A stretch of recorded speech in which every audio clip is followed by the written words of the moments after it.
ठीक है बच्चे, तो यह बात क्लियर हो गया कि यह लीनियर इनपुट है तो पीरियड हो जाएगा टी बाई मॉड ए, और इसके अलावा कुछ भी है तो नॉन पीरियोडिक आंसर देंगे। अब कुछ और रूल है, मान लो एफ एक्स पीरियोडिक फंक्शन है, जी एक्स पीरियोडिक फंक्शन है, having period T1 and T2 respectively, तो एफ एक्स प्लस माइनस जी एक्स का पीरियड क्या होगा, या एफ एक्स इंटू जी एक्स का पीरियड क्या होगा, और डिवीजन होगा तो पीरियड क्या होगा। तो ये समझिए, जैसे मान लो साइन एक्स पीरियोडिक फंक्शन है, एक चीज और बता दीजिए आप लोग, कुछ एग्जांपल करते हैं। साइन टू एक्स का पीरियड बोलो फटाफट, प्रैक्टिस करो। साइन टू एक्स का पीरियड पाई। पाई। साइन 3x/2 का पीरियड 2π/3। 2π/3। 2π/3 या 4π/3? 4π। 4π/3 यह हो जाएगा। tan of greatest integer x का पीरियड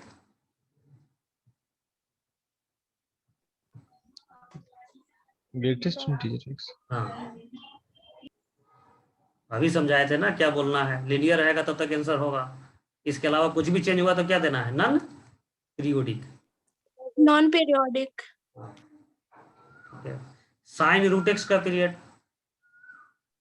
नॉन पीरियोडिक। कोई कंफ्यूजन ही नहीं होना चाहिए, ठीक है। अब देखिए साइन 2x का पीरियड पाई हो गया, पाई, और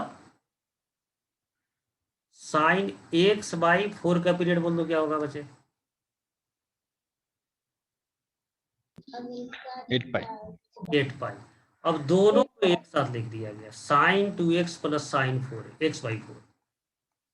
अब यह पीरियोडिक होगा या नहीं होगा, तो दो पीरियोडिक फंक्शन का सम पीरियोडिक ही होगा, ठीक है?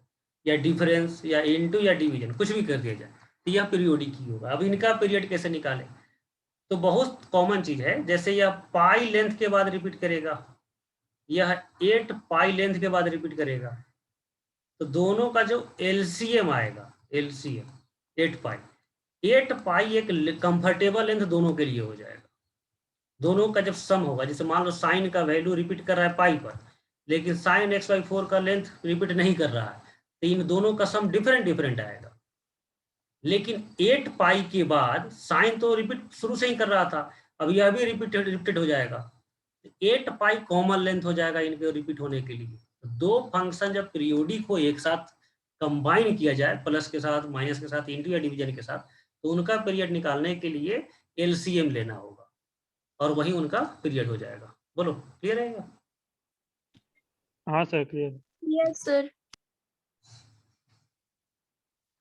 अब देखो साइन स्क्वायर एक्स का पीरियड बोलो क्या होगा, पाई। 2π। पाई, पाई इवन पावर है ना। कॉस स्क्वायर एक्स का पीरियड पाई। एलसीएम क्या आएगा इनका, एलसीएम पाई। पाई। लेकिन आप ध्यान से देखिए, यह तो sine square x plus cos square x क्या हो गया, 1। 1, तो ये तो कांस्टेंट हो गया। कांस्टेंट फंक्शन के बारे में क्या जस्ट बोले थे, बोलो कांस्टेंट फंक्शन है तो वह क्या होगा, पीरियड नॉट डिफाइंड। पीरियोडिक। हाँ पीरियोडिक है, लेकिन पीरियड डिफाइंड नहीं है। क्यों नहीं डिफाइंड है, क्योंकि इसका पीरियड स्मॉलर से स्मॉलर हो सकता है, ठीक है। तो अभी तो देख रहे थे कि एलसीएम पीरियड होगा, लेकिन यहाँ तो कांस्टेंट आ गया, तो इसका तो पीरियड होगा ही नहीं, क्योंकि इसका लेंथ, इसका पीरियड π/2 भी बोल सकते हैं, π/4 भी बोल सकते हैं। इनफाइनाइट नंबर दावा करना लगेगा कि पीरियड हम है इसका, ठीक है। लेकिन हमको चाहिए लिस्ट नंबर, और लिस्ट नंबर कुछ एग्जिस्ट करेगा नहीं, तो बोलेंगे हैविंग नो पीरियड। तो यह एलसीएम वाला रूल जो है ना, कुछ कुछ एग्जाम्पल में नहीं चलेगा। तो इसका जो फाइनल जो रूल लिखते हैं हम लोग, वह क्या होता है कि मान लो दो फंक्शन एक साथ है और दोनों का पीरियड T1 और T2 पता है, तो इनका सम डिफरेंस इंटू डिवीजन भी पीरियोडिक होगा, और उसका पीरियड लेस देन या इक्वल टू होगा LCM of T1 T2। T1 T2 के एलसीएम के बराबर भी होगा, और कुछ क्वेश्चन में उससे छोटा भी हो सकता है, ठीक है। जैसे आपको एक बताते हैं एग्जांपल से, यह तो कांस्टेंट हो गया था sine square x plus cos square x. कोई अच्छा एग्जाम्पल देते हैं। Sign to the power 4x, इसका पीरियड बोलो बच्चे क्या होगा? Pi pi. Pi cos to the power 4x, pi pi pi. Pi LCM हो पाई जाएगा पाई, एलसीएम तो पाई होगा। और पीरियोडिक फंक्शन का डिफिनेशन क्या होता है बोलो? पीरियोडिक फंक्शन का डिफिनेशन क्या होता है?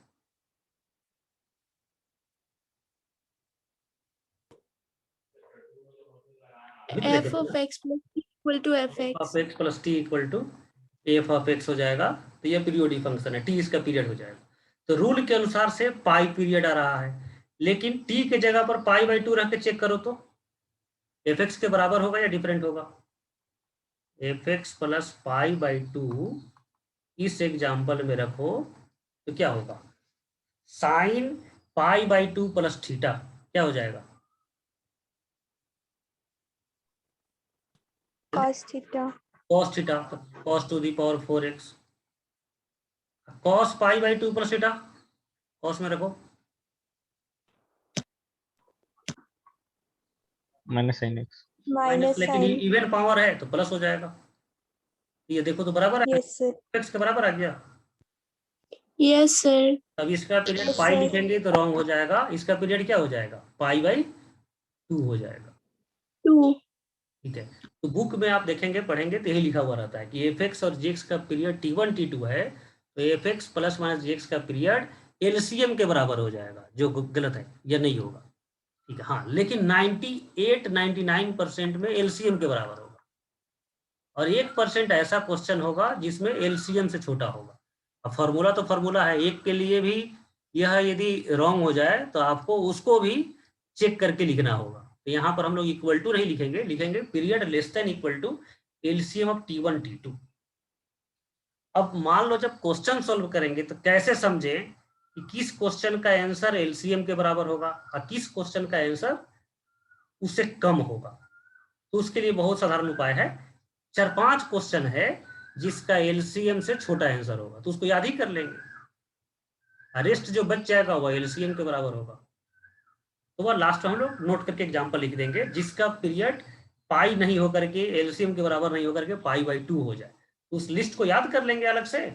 और इसके अलावा जो भी क्वेश्चन आएगा उसका पीरियड निकालना है तो एलसीएम के बराबर हो जाएगा। क्लियर है सबको? Yes sir. तो उसको याद करने के बाद कोई कंफ्यूजन नहीं। हाँ सर। तो हम लोग लास्ट में नोट कर लेंगे, और 4-5 एग्जाम्पल जब आप याद कर लेंगे कि इसका पीरियड एलसीएम से कम आ रहा है, तो मान लो आईआईटी सेट करता है ऐसा क्वेश्चन जो नया है और उसका पीरियड एलसीएम से कम है, ये 4-5 क्वेश्चन का स्ट्रक्चर देख करके ना आप वहाँ गेस कर लेंगे कि इसका पीरियड एलसीएम के बराबर नहीं होना चाहिए, छोटा होना चाहिए। लेकिन आपके साथ समस्या क्या है ना, जब आईआईटी एग्जाम होगा तो आप पीरियड टॉपिक ही भूल जाएंगे, पीरियोडिक फंक्शन कभी पढ़ाई हुआ था या भूल जाएंगे। क्या सही बोल रहे हैं? No sir. नहीं, चलो ठीक है। तो ऐसा नो, इतना कॉन्फिडेंस है कैसे बोले? कुछ करते हैं कि आपका मेमोरी पावर मेंटेन रहे? बोलो तुम लोग यस सर। क्या करती हो? Sir meditation. अच्छा, बहुत अच्छा। और लोग?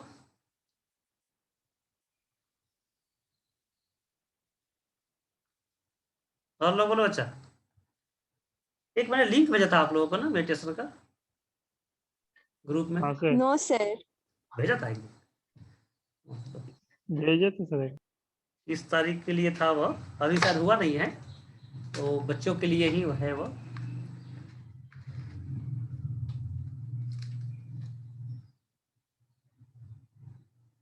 चलो फिर भेज देंगे, शायद 29 मई चल रहा है ना, मई को वह होने वाला है ऐसे सब।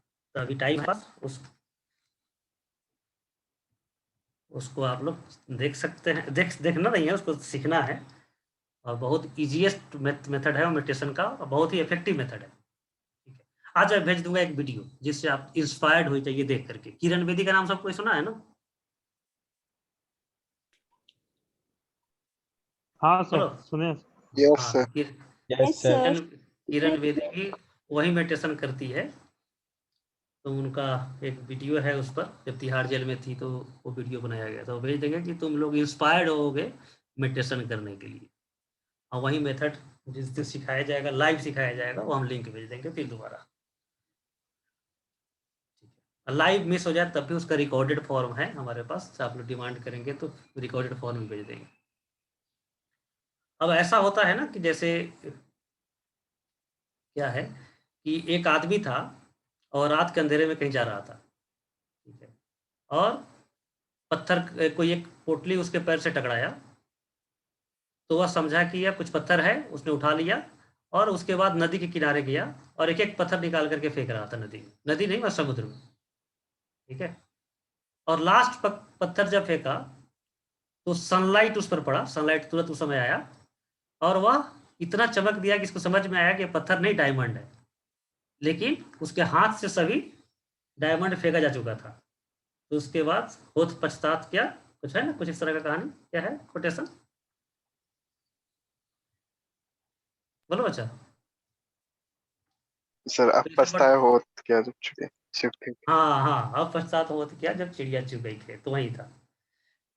तो उसको रात में समझ में नहीं आया, वो समझ आया इस पत्थर है, लेकिन था वह डायमंड। वैसा ही जो आपको टेक्निक वाला जो मेथड जो भेजा जाएगा मेडिटेशन का मेरे द्वारा, वो बहुत ही साधारण टेक्निक है, ठीक है ना, आप समझेंगे ये क्या बात हुआ। और उसी तरह से हो सकता है कि आप उस डायमंड को थ्रो कर दें,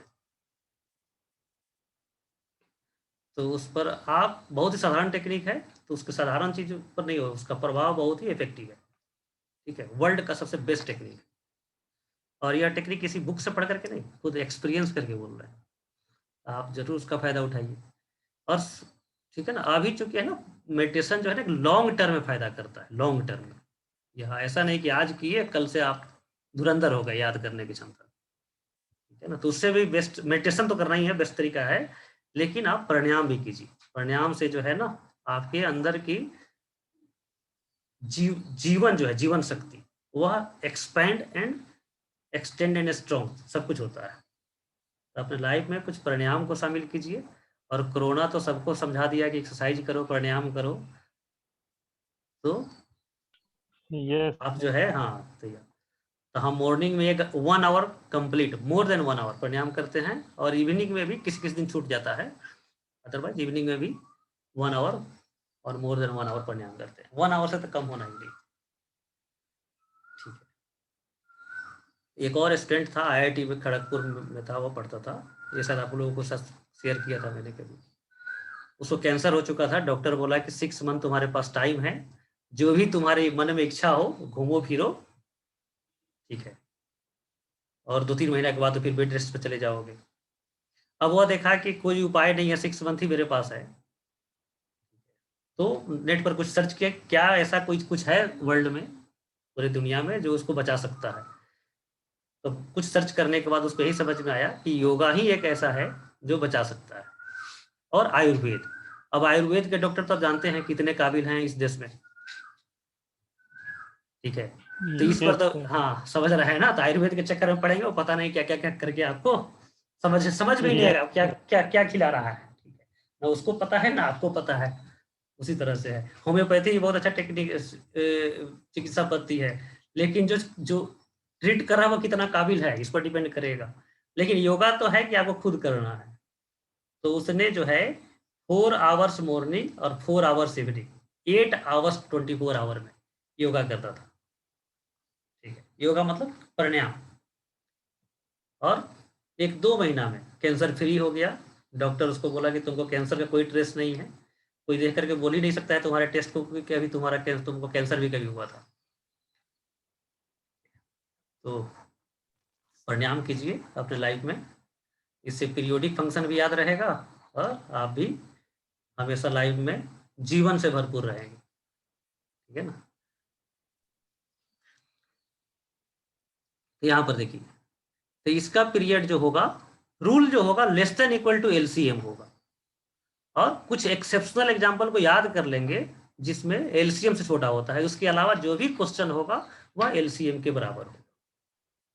अब यहाँ पर देखो बच्चे, GX मान लो पीरियोडिक है, नेक्स्ट एग्जाम GX पीरियोडिक है। एक और चीज देखिए, यहाँ पर एलसीएम T1 T2, यहाँ पर एक और कंडीशन है, इफ एलसीएम एग्जिस्ट, मान लो कि T1 T2 पीरियड निकला fx और gx का, और fx प्लस gx का पीरियड निकालना है, लेकिन T1 T2 का एलसीएम ही एग्जिस्ट नहीं कर रहा है, डज नॉट एग्जिस्ट, तब आंसर हो जाएगा नॉन पीरियोडिक। तो कोई दो नंबर ऐसा बताइए तो जिसका एलसीएम एग्जिस्ट नहीं करता है। बोलो बच्चे, कोई दो नंबर बताइए जिसका एलसीएम नहीं होगा। 2 और 3 का एलसीएम 6 होता है, तो यहाँ तो एग्जिस्ट कर रहा है। 1/2 1/3 का एलसीएम कोई बता सकता है क्या?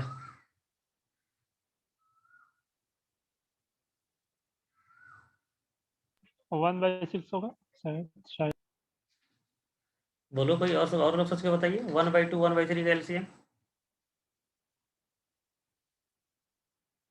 कौन कौन है? श्रुति बोलो, शुभम 6 बोलो। सर 6 6 नोमेटर में भेज दिया उसको। और कोई?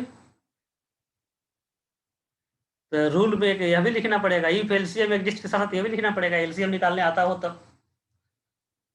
ये निकालना ही नहीं आता है, पढ़ा होगा तो लोग 10th या 9th क्लास में तो था एलसीएम और एचसीएफ दोनों। फ्रैक्शनल नंबर का एलसीएम निकालना है तो 1 न्यूमरेटर, हाँ 1 हो जाएगा। न्यूमरेटर का एलसीएम निकालते हैं, न्यूमरेटर का एलसीएम डिवाइडेड बाय डिनोमिनेटर का एचसीएफ निकालते हैं, एचसीएफ। तो ऊपर में 1 1 है, 1 का एलसीएम 1, और 2 और 3 का एचसीएफ 1, फाइनल एलसीएम 1 हो जाएगा। तो फ्रैक्शनल नंबर का एलसीएम निकालने के लिए न्यूमरेटर का एलसीएम डिवाइडेड बाय डिनोमिनेटर का एचसीएफ। हाँ बोलो कोई, हम जो ओरिजिनल क्वेश्चन अभी भी पेंडिंग है, बोलो दो नंबर ऐसा बताइए जिसका एलसीएम नहीं होगा, हम बोले कि एलसीएम एग्जिस्ट नहीं करता है। जल्दी बोलो, इतना टाइम नहीं। सर एक निगेटिव होगा। नेगेटिव पॉजिटिव में क्या दिक्कत है? पीरियड जब निकालेंगे तो मोड कर देते हैं, पीरियड में नेगेटिव पॉजिटिव आएगा ही नहीं। ऐसे -2 और 3 का एलसीएम -6 बोलेंगे या 6 बोलेंगे, कोई दिक्कत नहीं, उसमें कोई दिक्कत नहीं।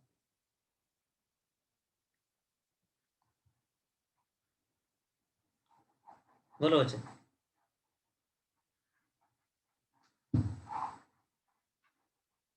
0 के साथ कोई नंबर